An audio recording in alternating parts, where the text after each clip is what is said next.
Salut à tous, soyez les bienvenus pour ce nouveau numéro de Profession Cavalier. Surtout qu'aujourd'hui, je vous emmène chez le meilleur cavalier français de saut d'obstacle.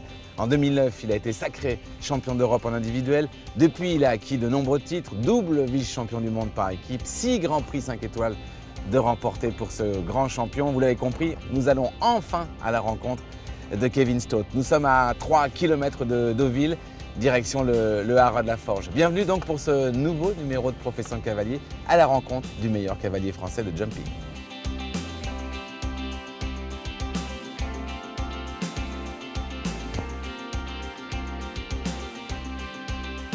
Oui, bonjour, j'ai rendez-vous avec Kevin Stott, c'est Kamel. Merci.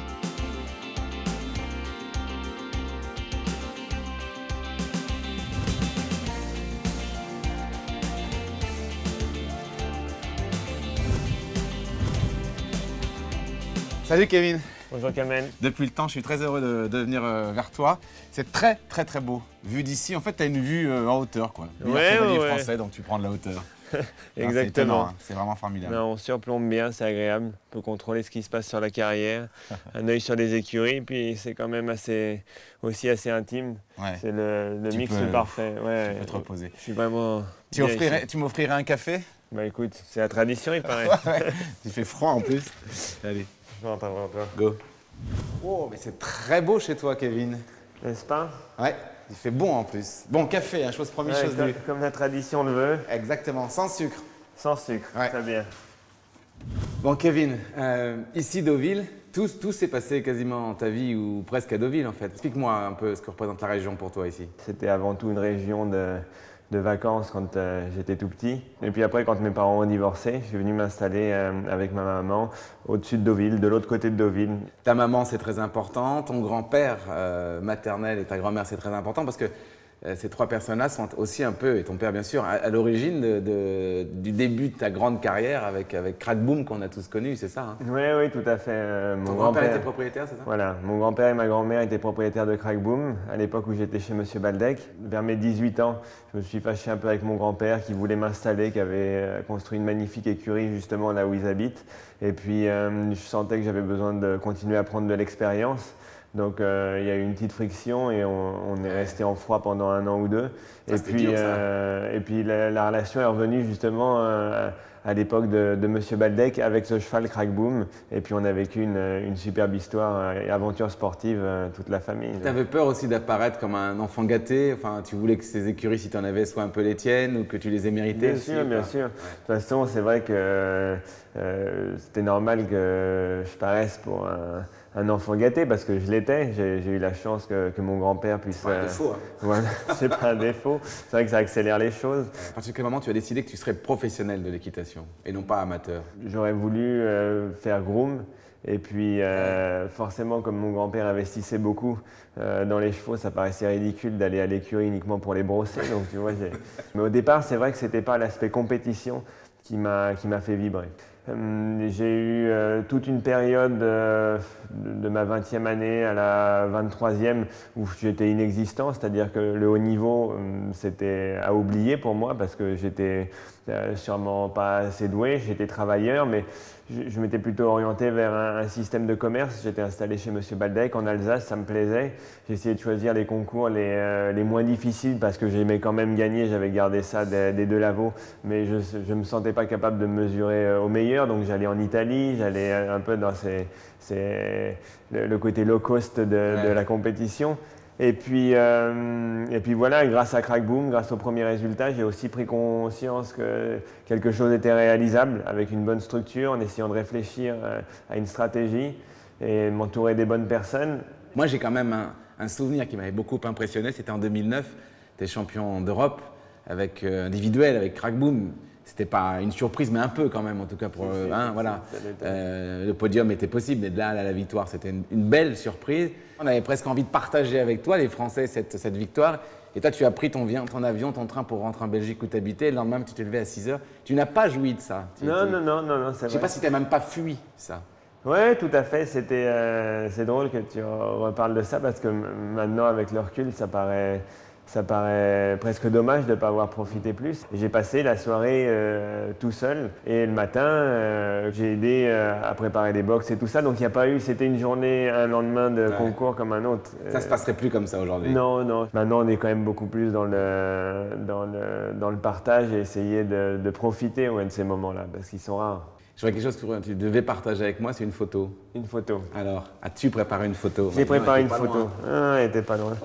Qu'est-ce que c'est que ça? C'est assez personnel. J'aurais préféré montrer une photo de quelqu'un d'autre que moi. Mais c'est la première manche du par équipe à Lexington, aux Jeux d'équestres mondiaux. 2010. J'avais complètement raté ma chasse. Maintenant, j'étais focalisé sur le résultat par équipe.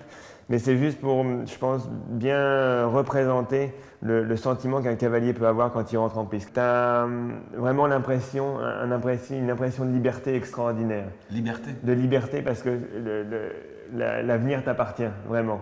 Tu entraînes des gens dans une histoire, des gens qui sont raccrochés à ton résultat, que ce soit pour ton bonheur personnel, les amis, la famille, que ce soit intéressé, parce que tout le monde est aussi intéressé par un résultat, c'est-à-dire les autres coéquipiers de l'équipe. Ce qu'ils veulent, c'est que tu fasses un bon résultat pour l'équipe. Tout ça t'emmène derrière toi dans une histoire, un groupe de personnes qui va vivre pendant 1 minute et demie une aventure extraordinaire à travers toi. C'est une belle photo, hein. Et puis c'est là que tu as eu ta première médaille de vice-champion du monde par équipe. Oui, tout à fait. Est-ce qu'on pourra voir Silvana d'abord? Oui, je vais la travailler un peu sur le plat. Et puis je me disais, pour avoir un petit côté vintage, faire sauter Crackboom par exemple. Parce que Crackboom est ici. Crackboom est non, ici. Il saute encore? Ouais, Sérieux? il saute. Ouais, j'essaye de l'entretenir. Il ne veut plus monter dans un camion pour aller faire de la compétition. C'est vrai? Mais voilà, pour l'entretenir, parce qu'il est en pleine forme, essayer de faire un peu d'obstacles régulièrement. Ah, c'est excellent. En fait, tu veux pas vieillir, on se retrouve en 2009. Quoi. Exactement. Ça marche. On y va alors? Ouais.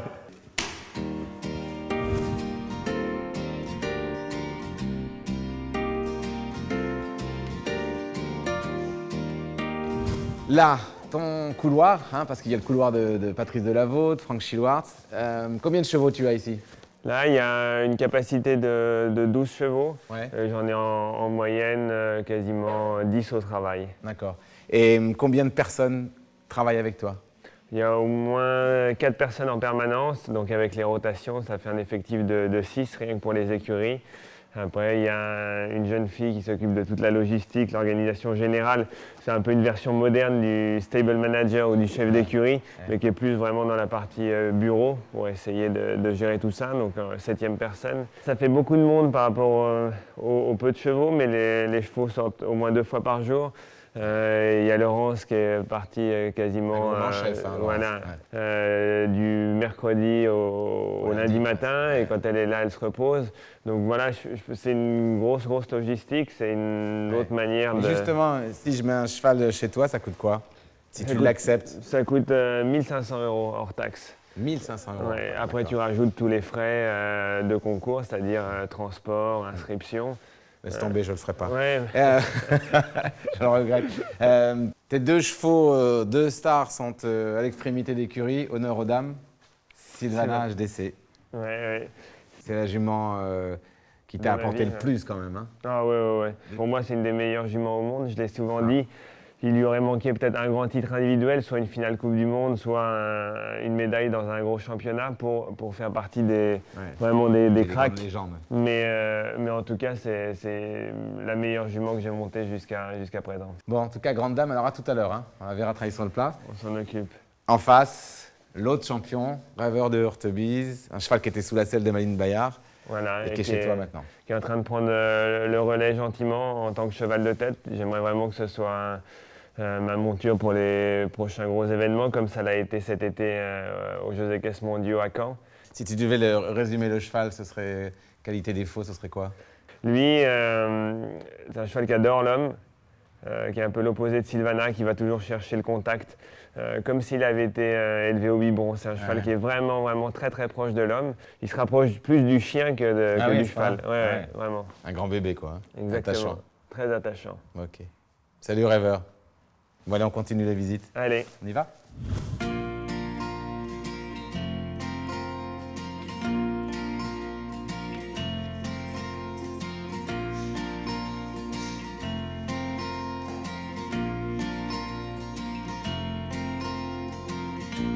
Vous l'avez reconnu? Moi aussi quand même. Crack Boom, vous vous rendez compte, le cheval qui a permis à Kevin Stott de devenir champion d'Europe en individuel, c'était en 2009 à Windsor en Angleterre. Il a aujourd'hui 17 ans et comme belle surprise, c'en est vraiment une très belle puisqu'il saute encore, il est en pleine forme, plus de compétition bien sûr pour Papy Crack Boom, mais beaucoup d'émotions. On va le rejoindre, suivez-moi.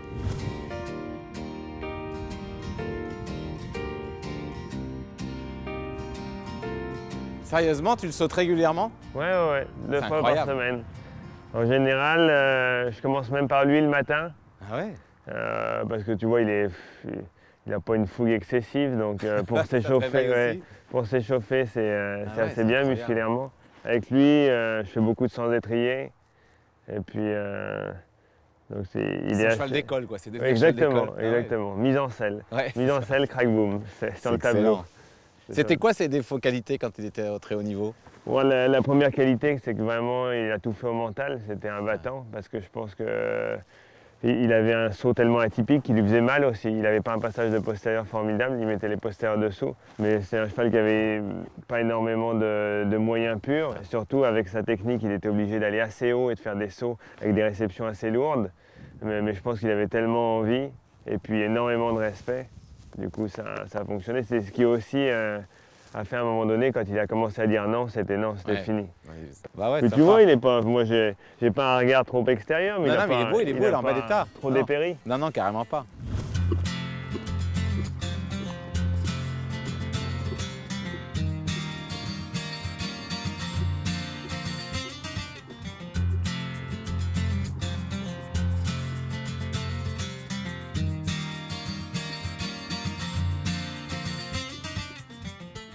Et tu vois, ce qui est drôle, c'est que souvent, j'aime bien regarder, donc au concours, je vois un truc, un cavalier qui fait telle ou telle chose. Je dirais pas que c'est un cobaye, mais c'est quand même moins grave si je détruis un certain aspect technique avec lui. Ouais. Donc souvent, le lundi, je reviens et je m'entraîne sur lui. J'essaye des nouvelles positions, j'essaye des nouveaux trucs. C'est vraiment un cheval d'école. Ouais, à l'époque, pour toi, c'était parfait, quoi. Ouais, hein, exactement.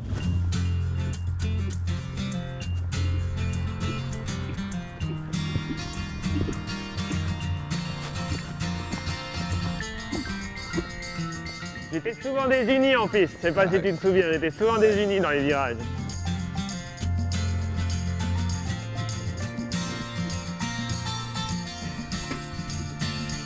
Il est extra quand même, hein? Oh, il est génial, il est génial. Il a un caractère très solitaire. Il n'y a pas grand chose qui l'atteint. C'est peut-être moi qui rends comme ça. Ouais. J'ai anticipé. Ah, t'es un peu solitaire quand même. Ouais. Merci, c'était chouette en tout cas de le voir.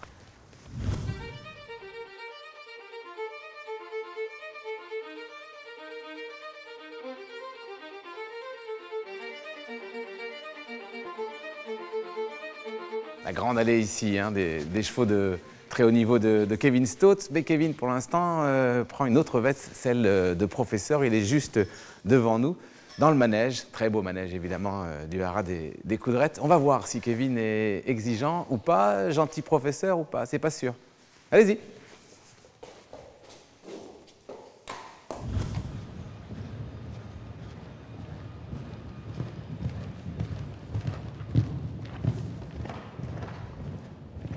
Travaille bien ton galop jusqu'au bout, là. Le saut sur le cavaletti, c'est trop ouvert.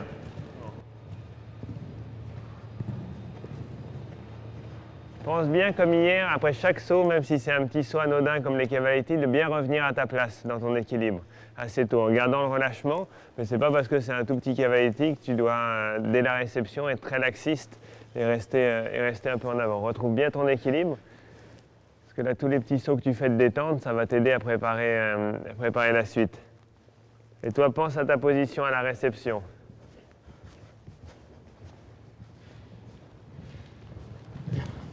Bien au milieu, tes épaules pas trop en avant.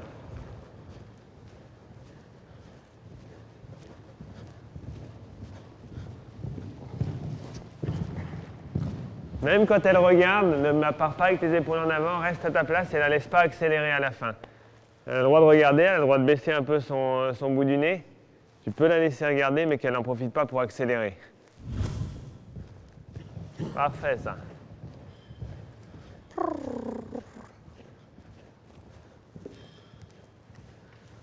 Le même rythme. Ok, c'est mieux. Encore un tout petit peu tes épaules en avant quand tu abordes l'obstacle. N'anticipe pas le saut avec ton haut du corps.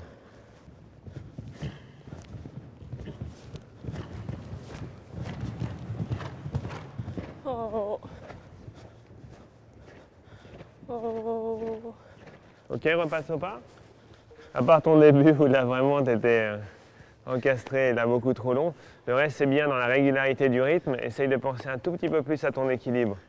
À l'abord et à la réception. À l'abord, sans arrêt, elle regarde. Si tu plonges un peu avec tes épaules au moment où elle regarde, tu vas lui faire perdre de l'impulsion et de la tonicité.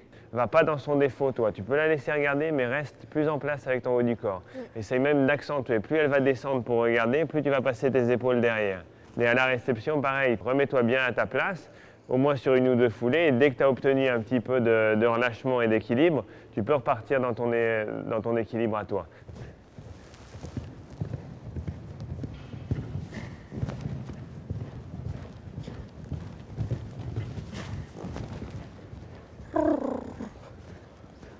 Oh.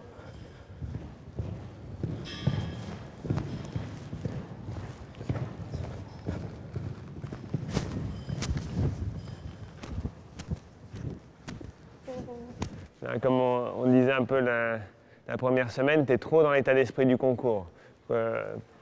Pendant un parcours en compétition, tu as cette intensité-là, c'est bien. Mais là, il n'y a pas assez de relâchement et de décomposition des mouvements pour un travail à la maison.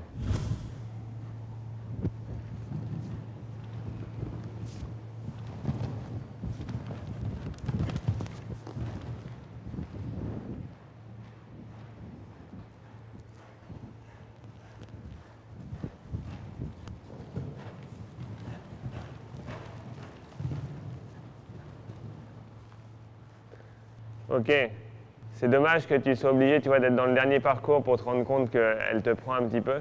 Tu aurais pu être un peu plus exigeante, surtout dans ta détente, tu vois, dans tous les cavaletti et tout ça. Déjà, elle avait tendance à pas trop t'écouter. C'était à ce moment-là vraiment que tu pouvais être plus dur. Refais juste les deux derniers. Garde-la bien au milieu sur le vertical rose, la laisse pas se jeter à gauche. Et ensuite, redresse-toi.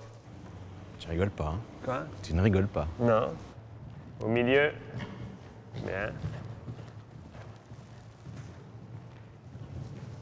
Ok. C'est mieux là, non? Ouais. C'est bien, ça va pour aujourd'hui. Et sévère hein, quand même, hein? Bah oui. C'est pour ça qu'elle vient ici. C'est concentration maxi, il faut que le cavalier t'écoute au petit mot parce que Laetitia faisait ce qu'elle pouvait, mais de temps en temps tu... Ouais, c'est marrant que tu me dises ça, parce que j'ai vraiment pas l'impression pourtant d'être dur. Non, c'est pas dur, mais... Bah si, quand même. Ouais. Non, il rigole pas. Profite qu'il y ait du monde pour balancer. Non, mais tu as besoin d'être à 100% de ta concentration, quoi, parce qu'il... Bah oui. Mais... Ouais. C'est vrai qu'on n'aime pas trop. Au concours, tu as besoin d'une concentration qui est encore beaucoup plus importante que celle que tu as là. Mais après, en parcours, il y aura tellement d'autres éléments à emmagasiner, à gérer que voilà. Ça, c'est une cavalière qui s'installe pour quelque temps chez toi? Ouais. Enfin, d'accord. Enfin, ça dépend, si elle me fait plusieurs leçons comme ça, elle va partir. Merci Laetitia. Merci à vous. Bon courage. Je comprends, hein. On y va? On y va. J'aime bien ça.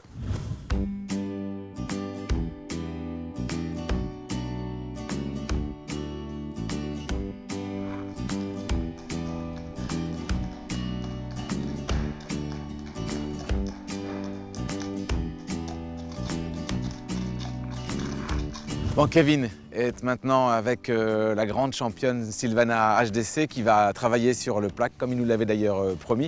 On va profiter de ce moment pour apprendre encore, j'imagine, beaucoup de secrets de la part du champion sur sa façon de travailler, mais aussi évidemment sur cette grande jument.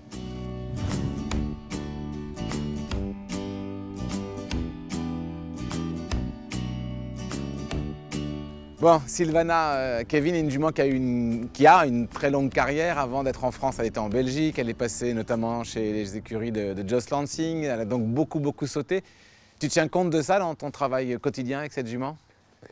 Oui, je pense que ce qui l'a fait durer, c'est qu'elle soit très raide. C'est un peu gênant pour le cavalier parce que c'est toute la ligne du dessus qui est concernée. C'est un peu comme chez les humains, quelqu'un de très souple a d'énormes capacités. Mais en revanche, c'est quelqu'un qui va vite se tordre une cheville ou se blesser. Donc là, tu vas faire quoi sur le plat? Mais on va vraiment là être dans l'étirement pur, essayer qu'elle s'étende au maximum. Elle a déjà pas mal marché. Là, c'est la deuxième fois de la journée qu'elle sort. Donc là, je vais entamer le travail sur le plat traditionnel. On voit de toute façon, dès qu'on prend le trot ou le galop, elle prend un peu les rênes, elle demande de s'allonger. Elle a besoin de mettre son boulinet loin. Elle a besoin d'aller loin. C'est une jument qui ne peut pas être fermée. Malgré ça, c'est une jument qui a un très très bon équilibre et qui est énormément respectueuse. Donc tu peux, même si elle a le bout du nez en avant, elle n'est pas du tout sur les épaules. Ouais. C'est une jument qui garde bien son équilibre.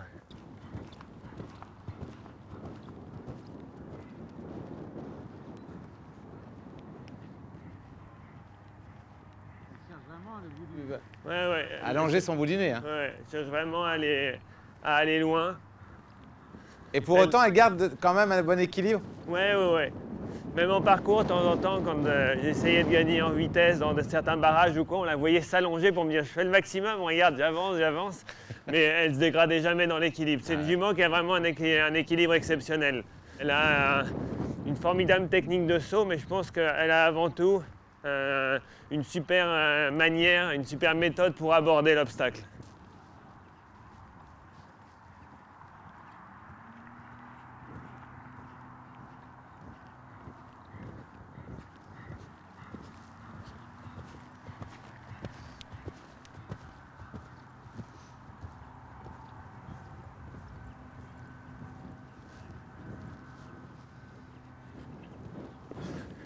On dirait Patrice avec la crème aux os. Ouais, exactement.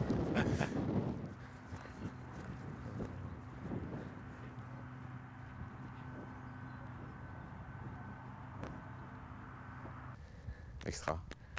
Et c'est vrai que c'est agréable de la voir sereine comme ça. Ouais. C'est bien, toujours, madame. elle est drôle. À chaque fois qu'elle termine, même sortie de piste, elle a un malin plaisir. Avant de sortir, avant de passer la porte, elle s'arrête juste devant et elle se gratte comme ça. Ah ouais, tout le temps? Tout le temps. T'as rien bien, gagné aujourd'hui, hein? Elle est trompeuse parce que d'un seul coup, elle pourrait partir un peu en vrille. Ouais. Et c'est de la gaieté, tu sens qu'elle est... Bon, je te laisse, j'ai un rendez-vous, moi. Oh. Ouais, je vais en apprendre un peu plus que ce que tu acceptes de bien vouloir me dire. On va à la rencontre maintenant de la maman de Kevin, qui en sait plus que quiconque. Hein. Je vais la retrouver tout de suite.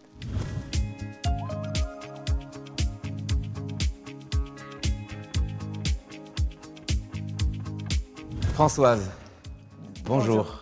Bonjour Kamel. Quel enfant était-il d'abord? Ça a toujours été un petit garçon très affirmé, très sûr de ce qu'il voulait faire, de ce qu'il avait envie de faire, tout en étant quand même très réservé. Je parle de cela dans sa tendre enfance, parce qu'après, sans se dévergonder, il a pris de l'assurance. On sent un homme qui se laisse à peine envahir ou investir par des sentiments qui pourraient presque troubler sa route. Vous voyez ce que je veux dire? Non, mais ça, je comprends très bien, parce que de toute façon, Kevin est très sensible, mais très secret, en effet. Il a besoin, je crois, de se protéger avec certaines petites choses comme ça qu'il préfère garder en lui.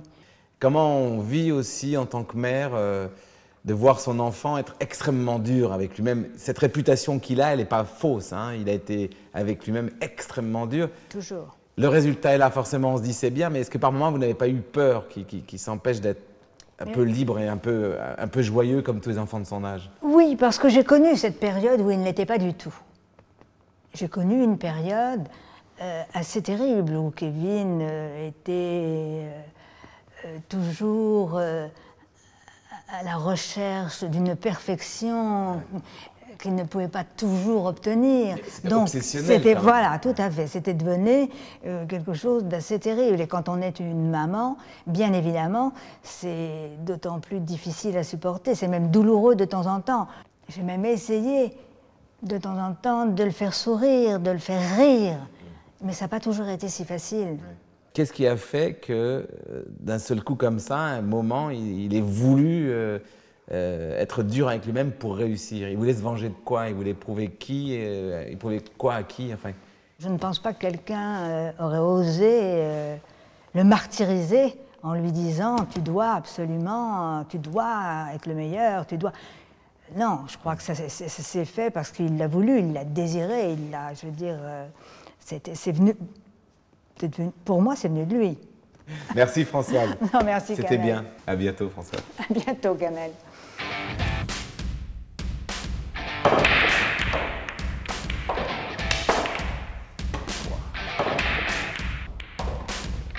Bon, avant de terminer la partie, Kevin. Oui, est-ce que ça va prendre du temps? Non, juste un petit débrief. D'abord, super journée.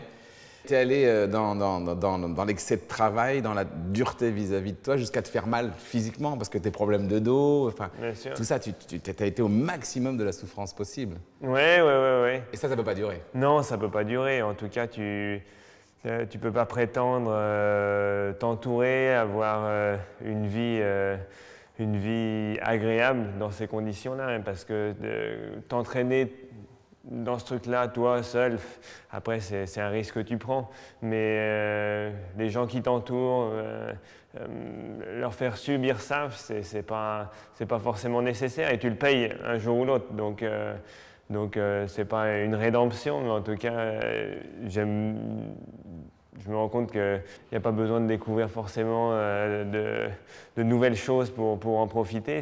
Mon adrénaline, j'arrive à la trouver déjà avec ce que j'ai et je n'ai pas fini d'explorer le monde dans lequel je m'épanouis et les gens qui m'entourent. En tout cas, on a passé un super moment. Merci de nous avoir ouvert comme ça tes petits jardins secrets, parce que je sais que pour toi, c'est un vrai effort. Et puis, je rappelle quand même que tu as été pendant 11 mois numéro 1 mondial et que tu tiens un record qui est celui d'être resté dans le top 10 des mois et des mois et des mois et que tu restes le meilleur cavalier français, pourvu que ça dure. Merci Kevin. Merci Kamel. Et puis on va voir que Kevin a appris aussi une chose à perdre, puisque je vais bientôt gagner cette partie de billard. Et nous on se retrouve évidemment très vite pour un nouveau profession cavalier. Donc c'était à moi je crois. Hein. De toute façon, oui, si tu as envie de gagner, il faut que tu prennes des coups d'avance. Regarde la bleue. Pas mal évité non plus. C'est une idée pour la blanche.